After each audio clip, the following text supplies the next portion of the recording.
Во организација на Македонското патриотско здружение Тодор Александров се организираше научна трибина посветена на македонскиот револуционер Ѓорги Попхристов. Како што посочи организаторите, идејата на оваа трибина беше да се издигне овој македонски деец кој остави големи траги во македонското револуционерно движење. Може да се каже дека Ѓорги Попхристов има 32 годишен револуционерен стаж, целосно посветен на македонското револуционерно ослободително дело. Тој во својата борба за Македонија действува во предилинденскиот и линденскиот, постлинденскиот период во Балканските војни по делбата на Македонија.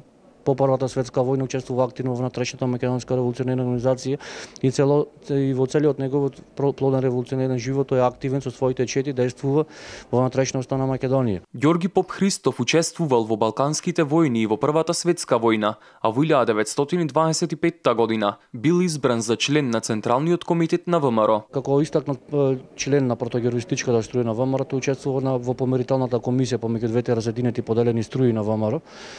И во 1929 година учествува во таа помирителна комисија, но меѓутоа е уапсен од страна агенти на бугарската власт и е присилен, приморан да потпише декларација дека се повлекува од редовите на македонското револуционерно движење. Остатокот од својот живот го поминува во Бугарија, во Софија и умира 1962 година. Во Илинденското востание Попхристов бил носител на востаничките акции во Леринско, а по тој период повторно действувал во Битолскиот револуционерен округ.